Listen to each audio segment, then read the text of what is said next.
watching the IUP TV News Bulletin, bringing you stories relevant to IUP and the Indiana community on Channel 6 and 20. Good afternoon, and thank you for joining our news broadcast from Davis Hall. My name is Emily Schmitzer. And I'm Justin Brown, bringing you stories relevant to IUP and the Indiana community. We will broadcast this program every Thursday for the rest of the semester. Republican State Representative Jim Struzzi has announced his plans to introduce a State House resolution making May 20th Jimmy Stewart Day. Struzzi, who represents Indiana, PA, claims that Indiana native Jimmy Stewart epitomized American values his whole life.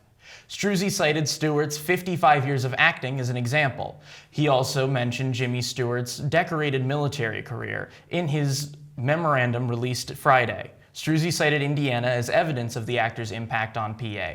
This year marks 115 years since Jimmy Stewart was born, but his legacy still survives today. Governor Josh Shapiro revealed his budget proposal on Tuesday to generally positive reactions. The proposal included a much-needed minimum wage increase to $15 an hour, the first change to the minimum wage in the state since 2008. The proposal also included an expected corporate tax cut, following a trend from previous years. Shapiro has also decided to not propose any changes to the state's tax policy on fracking, which differs from previous governors' attempts to change from the per well fee to a tax on the volume extracted. Governor Shapiro has also decided to not pursue Wolf's previous attempts at progressive tax structure, opting instead for a tax rebate for teachers, nurses, and police officers. However, Shapiro proposed a revising of the rent and property tax rebates to keep up with inflation. A much-needed change, this proposal has been met with praise from both Democrats and Republicans, a rare example of unity between parties in recent times. At the Conservative Political Action Conference this year, Daily Wire host Michael Knowles called for an eradication of transgenderism. This has been met with much criticism from various sources, describing Knowles' statement as a call for genocide. Knowles has claimed that his statement was not a call for the eradication of transgender people and demanded articles published about his statement be retracted. However, multiple trans activists have disputed this, saying that restrictions on trans people's ability to be themselves in public is by definition an eradication of transgender people. This is just one example of a rising trend in the normalization of openly anti-trans rhetoric in recent times. Such rhetoric took center stage at CPAC, with multiple speakers making similar statements about transgender people. Walgreens confirms that they will no longer be dispensing abortion pills in 20 states, even though abortion is legal. The pill, mifepristone, is used to terminate pregnancy. They claim that due to caution amid a shifting policy landscape, threats from state officials and anti-abortionists are the reasons why they decided to stop distributing the pill. Mifepristone is still allowed in some states where Walgreens won't sell it, but this situation shows how difficult it is to obtain an abortion even in states where it's still legal. Afghan universities have begun reopening. However, this time no female students were allowed. Previously, this decision was targeted to female students in secondary education. Several Taliban officials say this policy was taken due to various reasons, such as violations of a strict dress code, lack of funding, the need to remodel schools, and so on. More changes are expected to female education after the Taliban government took power in Kabul in 2021, not only in education, but also job opportunities. As March has begun, that makes the start of International Women's Month. But March 8th is known as International Women's Day. This day is meant to honor women's accomplishments and raise awareness about discrimination and gender disparities. Also, it is meant to promote support for women everywhere by bringing attention to reproductive rights as well as violence and abuse against women. International Women's Day will be celebrated annually and continued throughout the month of March. Our reporter Gavin Richards and Maya Johnson takes us more about this celebration throughout history. March 8th is well known as International Women's Day. It is a celebratory reflection for women all around the world who have achieved great milestones historically, politically, and culturally. Not only is it recognized for the achievement of women, but it also raises awareness of the ongoing gender disparity and the discrimination women face daily. On March 8, 1957, the first women's strike was protested by female labor workers. Angered by the unfair working conditions and demanding women's suffrage, in their honor, the month was created to inspire all women to take back their power and create change.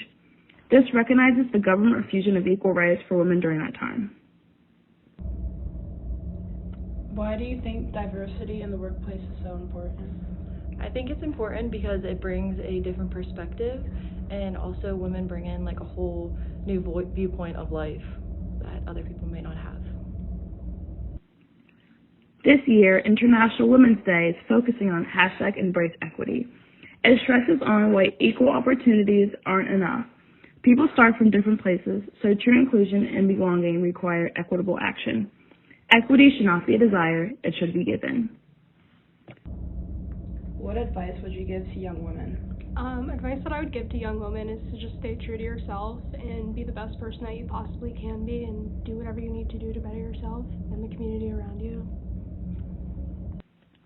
Over the past 150 years, women's roles have seen a significant transition across the world.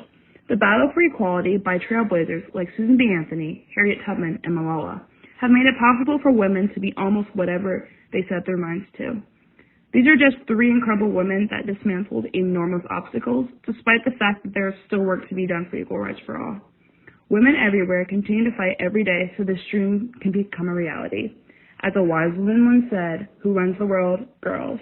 This is Maya Johnson signing off from IUP News.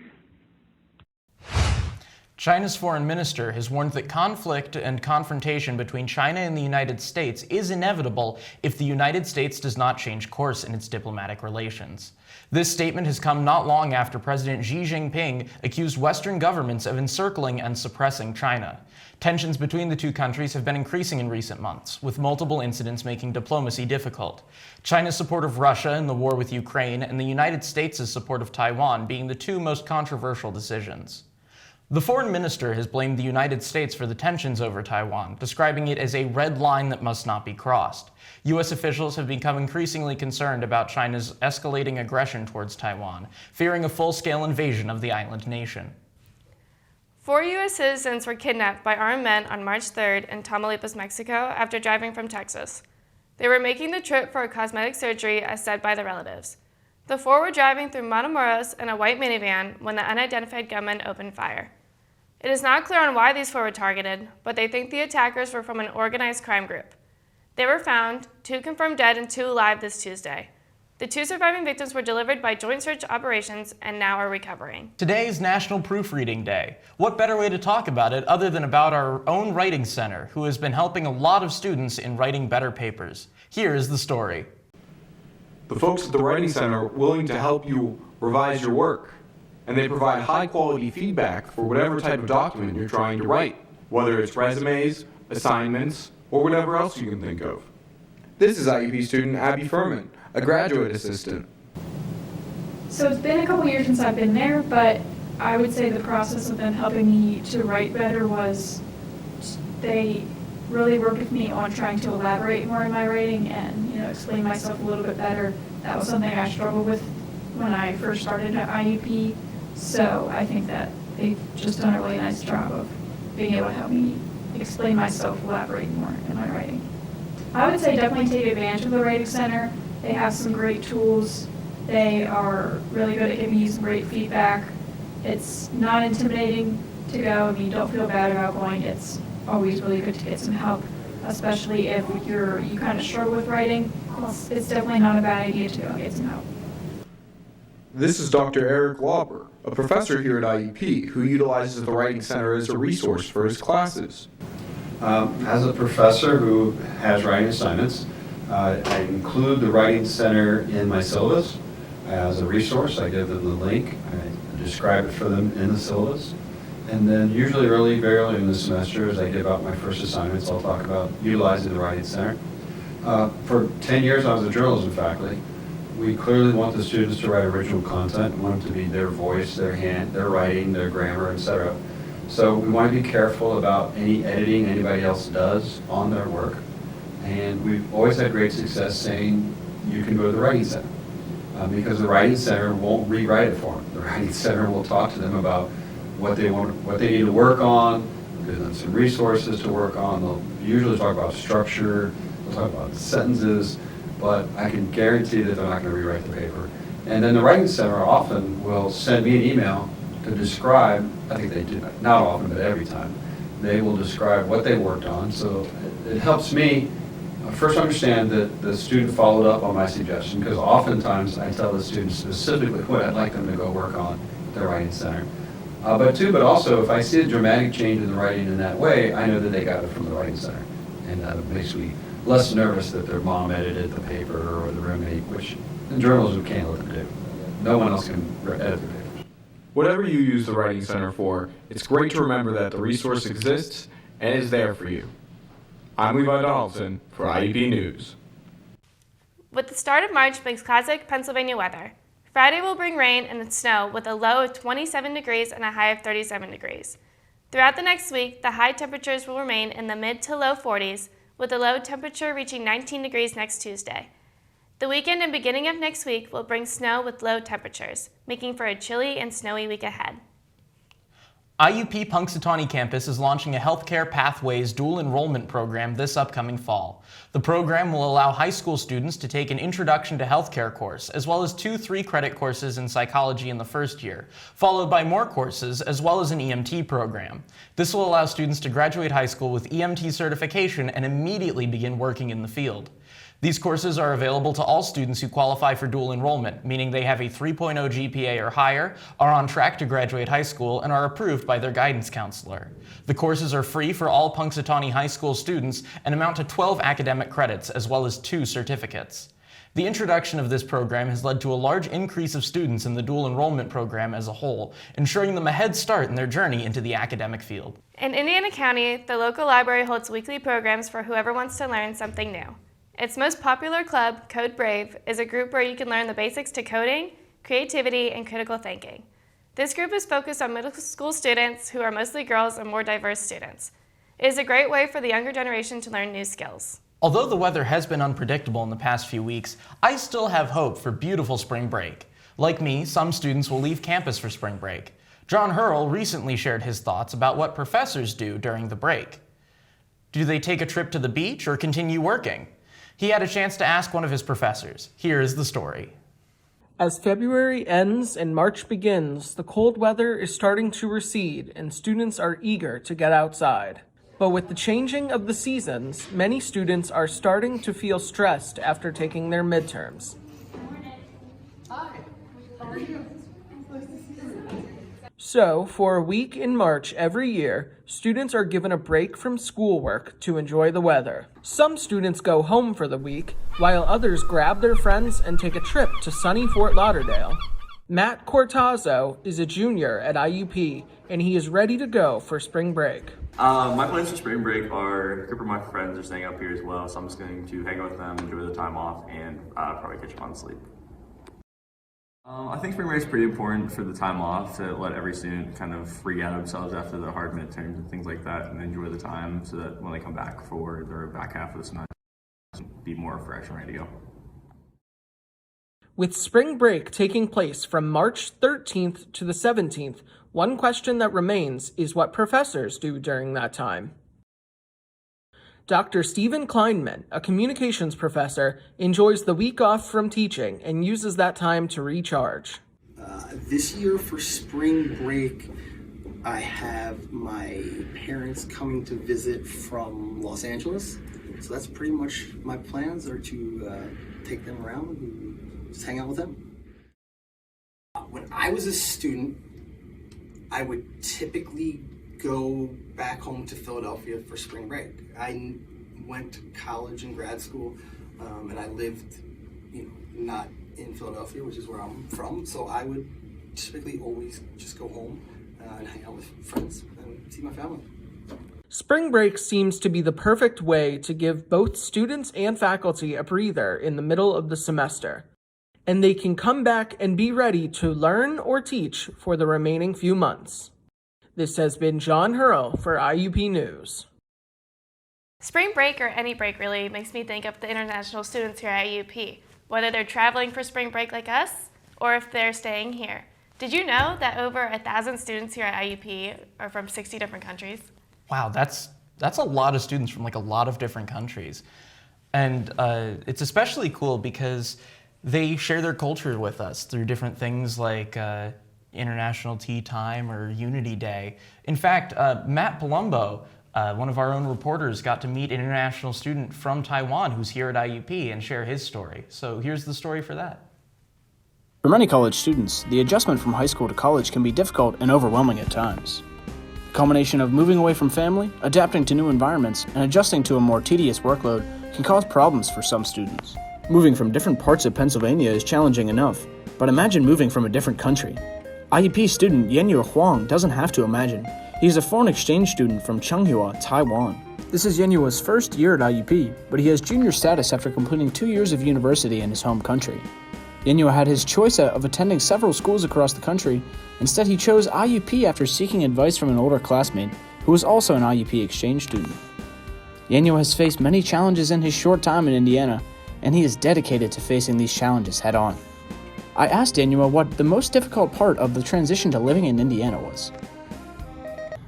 I think the most hard part is I don't know how to communicate with the local people here, because sometimes I don't know how to find the topic you say, because we learn the English in our country, but it's totally different from here. Yenyue has done well adapting to the language barrier and class schedule, but he still misses his home country at times. I asked him what he missed most about living in Taiwan. Yeah, I would definitely say the Taiwanese food, because to be honest, I eat a lot of food in the North dining hall, you know. Yeah, I bought a meal plan and I need to spend it. So I eat in the dining hall almost every day, but to be honest, the dining hall food is just like come from microwave. I don't like it. Even though Yenyue has adapted well to life in Indiana so far, he still misses the food and culture of his home country at times. Although his transition has been difficult, Yenyue says that the International Student Office has helped make his transition a lot smoother by taking care of his housing and meal plan. Also, Yenyue is a member of the men's club volleyball team, which he says has helped him greatly with making his transition. Overall, Yenyue says he has no regrets choosing IUP and that he can't wait for the rest of his college experience. This has been Matt Palumbo from IUP News. After the break, we will go to our sports correspondent, Nathan Osler, for his report.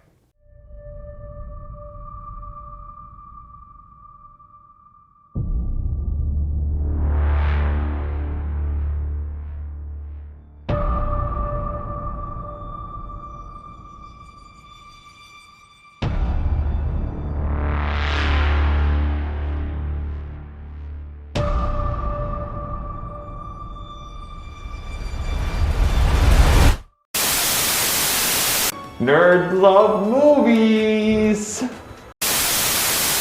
This isn't a contest of knowledge. Yeah.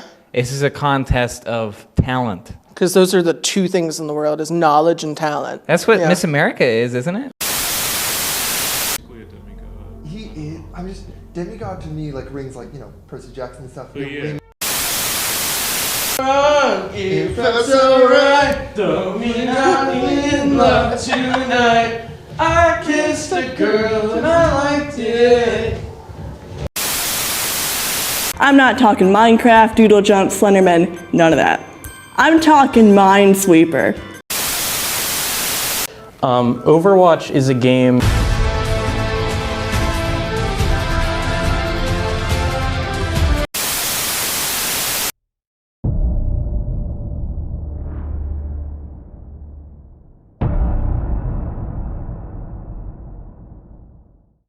In sports news, the IUP men's basketball team will be hosting the Atlantic Regional Tournament this coming weekend. The Crimson Hawks will be the number 1 seed and take on number 8 Winston-Salem. The World Baseball Classic is officially underway. The Netherlands and Cuba officially kicked off the tournament with the Netherlands winning 4-2. International superstars will be on full display as leagues all over the world will be represented. Dream matchups like Japan versus Korea and Puerto Rico versus the Dominican Republic will be made possible.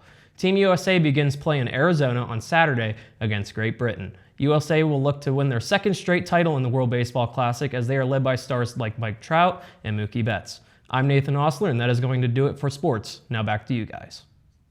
As we continue broadcasting our news program, we're interested in what you think and want to know what you want us to cover.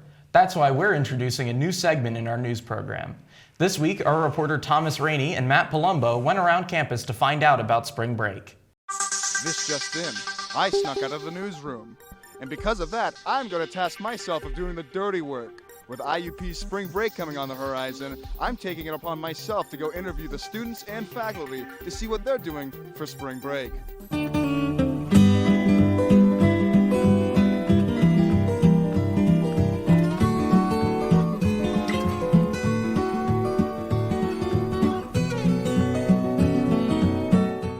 After a few minutes of scouring, we finally found our first victim to interview. What's your name? Alexis. Nice to meet you, Alexis. What are you going to be doing for spring break? Working at the library and napping. Nice. Napping does sound like a very good vibe for the break. it sounds great. I mean, naps do be the vibe. Naps do be the vibe. I'm sorry. What are you going to be doing for spring break? Truly fascinating, folks. I found another group of victims here. What are your guys' names? I'm Caroline. I'm Lydia. Nice to meet you both. What are you guys going to be doing spring break? What am I going to do spring break? We're on the tennis team, so we're actually traveling with the team to Florida, playing some matches there, enjoying the sun, and just getting the reps in. So that's cool. Are you guys going to go on the beaches? Hopefully. Hopefully for our day off, I guess. I don't really like the sand. It's our beaches in general. The sand, it's just coarse and rough, and it gets everywhere for me. I'm more of I like the outdoors and stuff, right? But sand, that's where I draw the line. All right, so after this exam that we have, I'm gonna go to Charleston with my sister. So yeah, what are you doing? Well, you see, I'm actually going to be going through my orientation for work. I'm just starting working at a hospital, so yeah, really spring break. Yeah, really excited. Whenever I'm ready. Oh my gosh, it's Steve Kleinman. Steve, can I please get an interview question out of you? I'm here with the comm media professor, Steve Kleinman, the great and powerful Steve Kleinman. How are you doing? I'm doing great. What are you going to be doing in your spring break? I have some family coming to visit. So my mom and dad are coming to visit. Oh, so nice. I'll be entertaining them. Nice. That sounds fun. No. No? No. Oh. Not fun. You heard it here, folks. It does not sound fun. It's a lot of work. Steve Kleinman is not going to have a good spring break. No, he's going to have a great spring break. He's going to make it a great spring break. But that won't be fun. Thank you. Thanks, Steve. It was nice seeing you.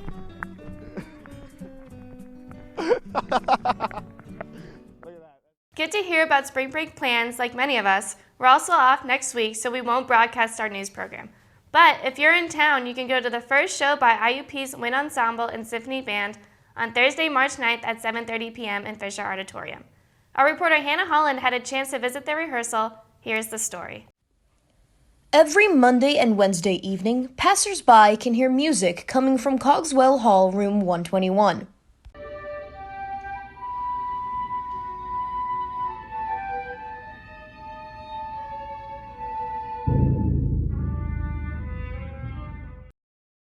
This music is the IUP Symphony Orchestra practicing for one of their many concerts. Their first concert for this semester will be this Friday, March 3rd. Instead of having this concert on IUP's campus, the Symphony Orchestra's director, Rebecca O'Brien, opted to have the concert here at Calvary Presbyterian Church. So the orchestra performance is being held at Calvary Presbyterian Church on School Street because they just newly renovated the sanctuary, and we have been invited to offer this premiere concert featuring their organ in the beautiful space that can hold the orchestra and a nice audience as well. Performing in this concert are over 40 IUP students from different majors who all share one passion: music. One of these students is Callista McFeeters, a junior studying marketing with a minor in music. She has been in IUP's symphony orchestra for the last 3 years. This is super exciting, actually. This is my first semester with a new title of concert mistress, so I'm just really excited for it. The symphony orchestra has been practicing in the church's sanctuary this week to get ready for the concert. We're all super excited to be performing in this beautiful space, and they have an organ in there that sounds gorgeous. Once again, the concert will be this Friday, March 3rd at 7:30 p.m. at Calvary Presbyterian Church, 695 School Street. Admission is free. This is Hannah Holland reporting for IUP TV News.